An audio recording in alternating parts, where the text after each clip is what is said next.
July is typically scorching hot. And I got to be honest, the comic book industry is not delivering necessarily the most scorchingest, hottingest comic books this week, but there are some bangers that we are very excited to talk about and to talk to you guys about. So, to kick things off, we're going to let you know the books that we will be reviewing this week on Pals Pulls at 6 p.m. Eastern Thursday. We've got some pretty strong books on the docket. Absolute Superman #9, Batman Dark Patterns #8, Fantastic Four #1, Ultimate Spider-Man Incursion #2, and the debuting sequel to the hot original comic Beneath the Trees Where Nobody Sees, Rite of Spring #1. Hyped. Very excited for that book. We did have the pleasure of reading it early. It's true. Yeah. Yeah, It's, so we it's a got little to read unfair, it live. but yeah. Well, um, and I would have figured that'd be my pick, but that being a known quantity, I'm gonna go for Fantastic Four. I'm curious what this is gonna set forward for the future. And as a new #1, uh, I'm willing to take a chance. And the art on that is Humberto Ramos. Yeah. Yep. Where do you stand on Humberto Ramos art, Marco? It's good. Okay, I've seen some weird takes online. I was just curious to see if what your takes is. I love Humberto Ramos, so seeing him on any book is good, and it just so happens to be the really good Fantastic Four run that that Ryan North is writing. So that's up there. That's definitely up there. But for me, Dark Patterns. It's hard to say no. That last issue with the rookery, right? That's what it was called. Like Yeah. the slums of Gotham and what's going on there is intriguing, and I want to see more of that. So Dark Patterns could be the one for me. I'm really torn between Fantastic Four and Dark Patterns. Dark Patterns is phenomenal, but so is FF. And Ryan North, I don't know if there's an issue of the previous volume of Fantastic Four that wasn't good. So it's hard to bet against that level of consistency. And bringing on Humberto Ramos is like, come on, that's phenomenal. So I'm gonna go with Fantastic Four this week. But to hear our thoughts about which of these books we enjoy the most and just generally our thoughts on the books, make sure you tune into Pals Polls on Thursday at 6 p.m. Eastern. You guys get to help us, though. You get to add one book to the docket, and the way that you do that is through our YouTube channel under the post tab. There is a poll up right now. It goes up every single week, Thursday at 5 p.m. And there you can vote for the book you want to add to make 6 for the docket. So we've got The Unchosen #1, which is a new indie book coming from David Marquez, who's writing and drawing it. Very exciting. Fantastic Four First Steps #1, to tie into the movie.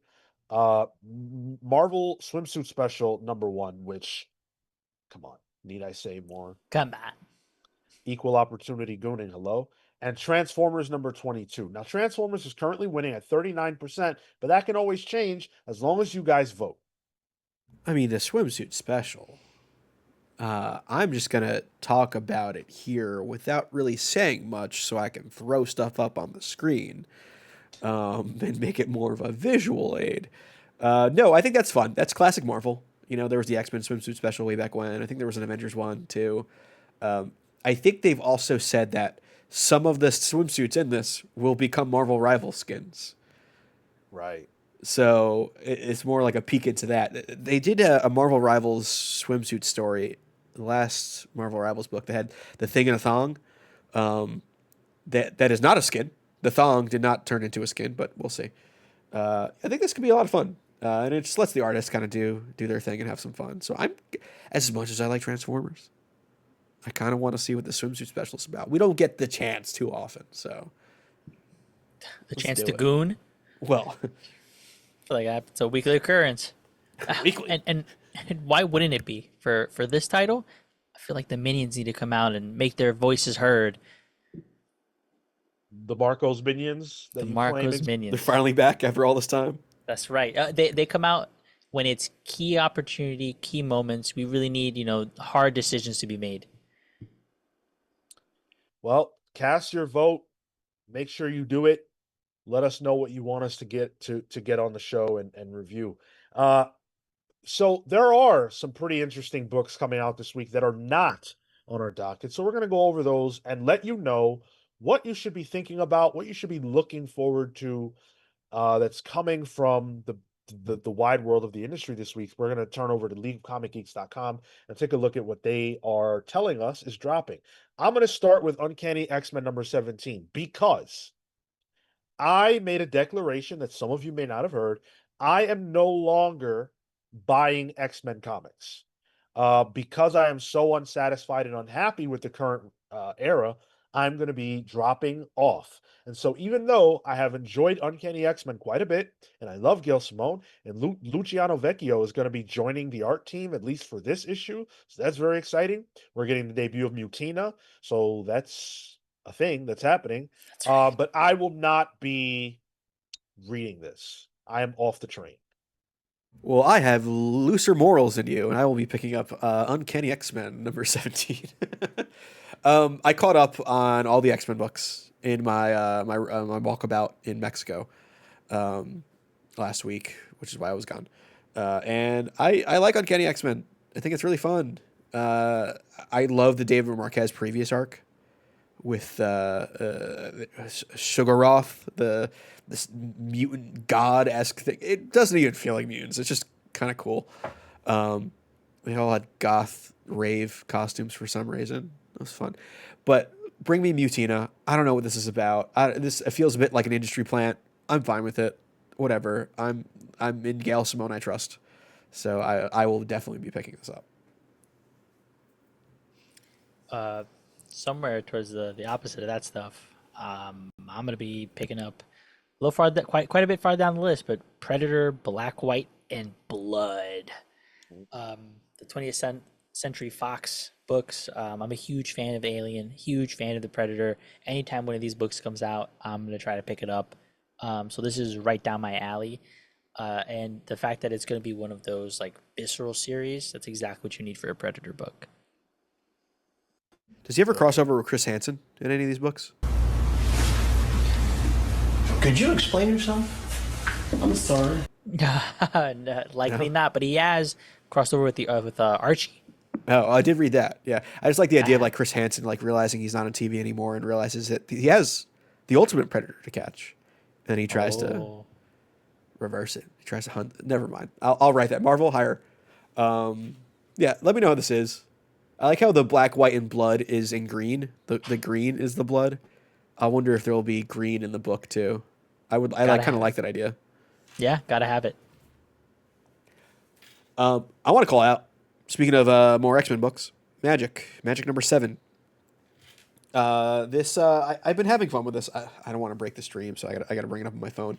But this book has been about this other this demon-ish character who runs not limbo but a different liminal space called the liminal space, trying to control magic and cause her to leave her friends and all that, and she doesn't like it. She knows she's beyond that, and it's her kind of fighting back against it. But what I like about this book is that it really is just kind of a at this point, it's Danny Moonstar and Magic just kind of putting all their shit from their friendship on the table and arguing about it and fighting about it. But I just really like the two characters and the way that Ashley Allen, writer, and art by Herman Peralta, who I have a commission from behind me. You can see it. It's the Magneto one right above me. I'm liking it. It's good stuff. And I just really like Magic as a character. It's cool that she's kind of getting a spotlight a lot now. And there's a freaking awesome Joe Quinones variant cover for this too. I was just looking at that one. Oh, it's so good. Where's Yeah. he been? I mean, I think he's in film, really. But yeah, great stuff here. Action Comics number 1088 is dropping this week, and I have really been waffling as to whether or not I want to keep this on my pull list. So this is the Mark Wade, Skylar Patridge r- run that just kicked off in the prior issue, and it sees a young Clark Kent and his early formative years, really just becoming Superboy. And the first issue was solid, but I'm not sure if I care that much to read the ongoing stories of a young Clark. So I'm really really struggling with this one, but I want to keep reading Action Comics because I love Mark Waid and it's Action Comics. So I'm a little torn. Yeah, I'm kind of with you on this, Sean. This era of DC, like the time space that it's in, is just not my forte.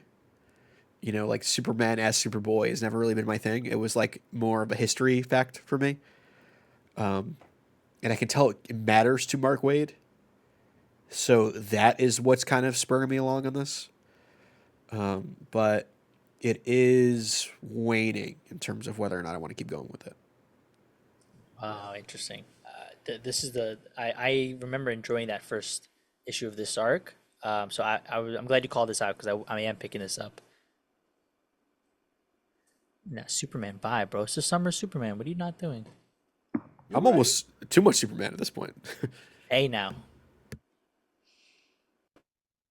You guys want to get a little wet with Aquaman number 7? I caught up on Aquaman too. This is a weird one. I don't know if you guys are still reading this by Jeremy Adams, and this one's written, or rather, drawn by Michael Shelfer. It's a strange one.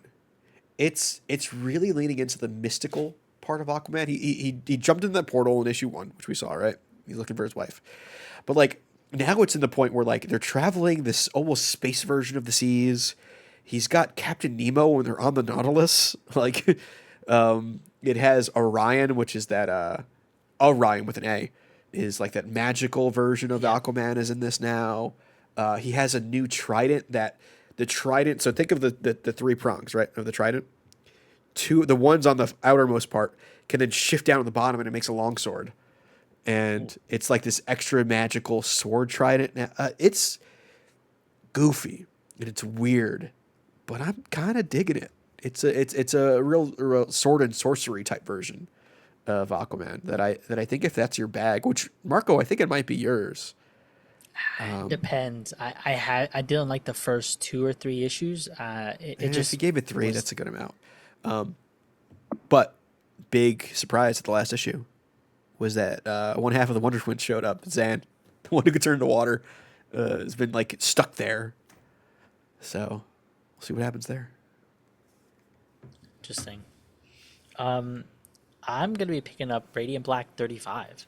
Oh, So I've not yet fully caught up, but I'm trying to like incentivize myself. I finished that first compendium. I'm on the next trade, and so I want this to be the like my goal.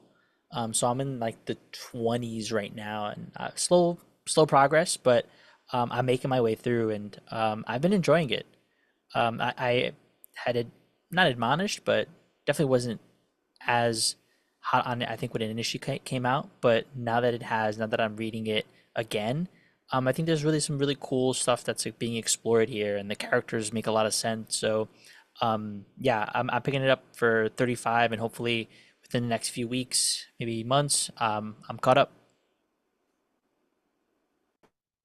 I'm going to be checking out Green Lantern Corps number 6, which has been tremendous. The Green Lantern universe is in such a good place right now under the hand of Jeremy Adams, but also the hand of Morgan Hampton, who is probably the primary writer of this particular series. It's just been so much fun. And for someone like me who enjoys the Green Lantern mythos, and I do like Hal, but I have an affinity for some of the other lanterns like Jessica Cruz and Simon Baz, and Sojourner, who came up during my time reading comics. I always want to see what they're up to. And this is the only place to get that right now. So it's a lot of fun. It's got a great cast of characters, and I really enjoy this book. they're making the younger cast like Kelly, the Teen Lantern, and the projection of John Stewart's sister that is still around. Like they're doing some cool stuff there. I'm having a lot of fun with this too, Sean. This is good stuff. And there's that Ryan Gonzalez paper doll swimsuit Jessica Cruz cover. That's like, all right, if Marco wants to cut up a cover, that's it. Make his own little collage there. I shifted this book to the app.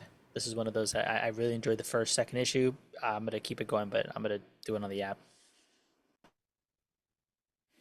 Okay. Um, One other call out from me is Planet Death. It's a bad idea book. This is Robert Venditti, and then Derek Kolstad, also joining in on the writing with artist Tomas Chiorello, David Stewart on colors. I didn't pick up the Zero because apparently there was one, but this just looks like a cool ass cover. I'm hoping that my LCS has this one. I want to check it out. Uh, I like the books for their covers, and this is one that just caught my eye. I haven't read, the premise of this. I'm willing to go in fresh on whatever it is. Zero was a free comic book day issue, I believe. Okay. And Marco, if you like the cover art, you're gonna like the interior art, because I think one of us brought it up for Pal's previews at one point. And I looked at the art, I was like, "Whoa, this is real good spaceship shit," you know. So if you can find it, I think you might like it at least if you're in for the art. Yeah, I'm gonna try. Man, you're a sci-fi guy, huh? Predator, Planet Death, Yeah, big time. nerd.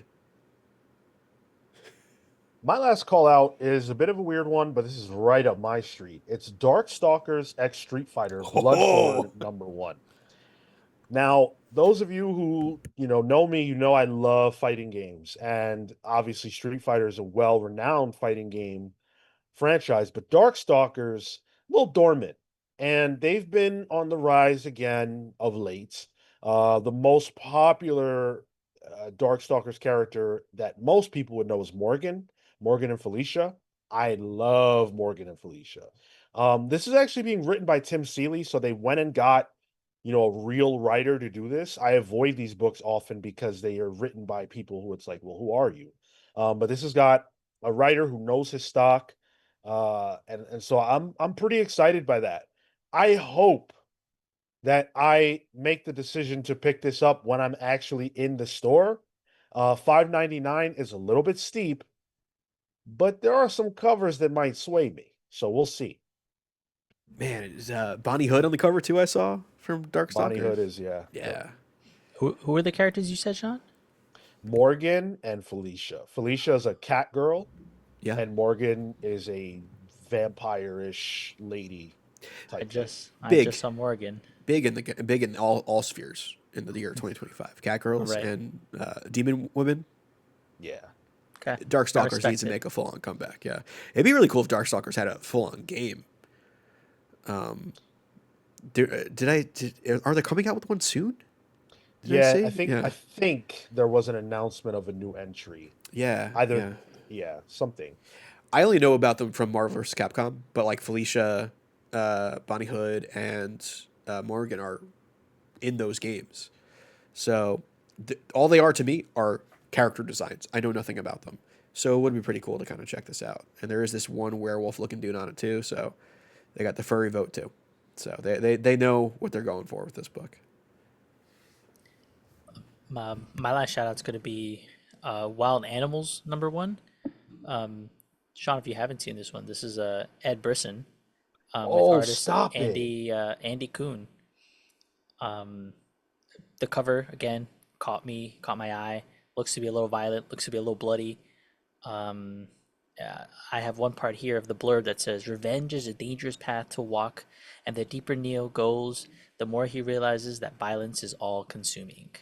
So Must buy. I can't believe I didn't catch this. Thank you for pointing that out. I will buy anything Ed Brisson writes, especially if it's indie, and he's always talking about violence and revenge, and those are I love that subject. So easy buy for me. Hell yeah. And just a quick shout out for Rekka Comics. The future is Bleeped #3 coming out next week as well.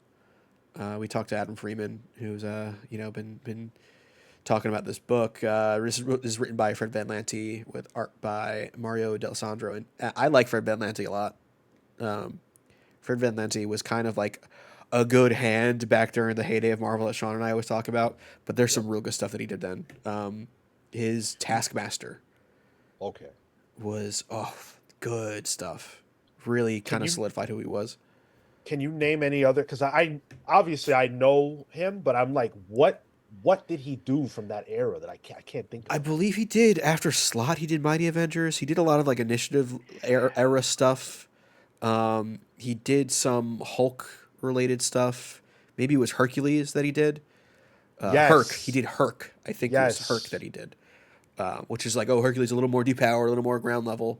Real good stuff around that time. And I think he was like one of the fill-in guys during like when Amazing Spider-Man had like 20 writers on it. He might have been in there as well. But yeah, I like Red Lantern, so it'd be cool to see him do some more stuff here. Nice. Was that your last shout out, Tyler? Yeah, that's all I got. All right. Yeah. Look, that's the industry this week. Lots of interesting comics coming out. Let us know what we're missing out on. If we're missing out on anything, again, this is the kind of week where I at least can justify picking up a little something extra because I don't know how many books I'm actually going to have on my pull list. And like I said, I am in the process of cutting things down. Uncanny X-Men and the X line being the first of those books. So leave it in the comments if there's something we missed, something you want us to check out, and make sure that you tune in Thursday at 6 p.m. Eastern for Pals Pulls, where we are going to dissect all the books that we told you will be on the docket, including the one that you vote for, on our post tab on our YouTube channel. Thank you so much for watching, and we will see you next time. See you next week. No, that feels weird. Okay, bye guys.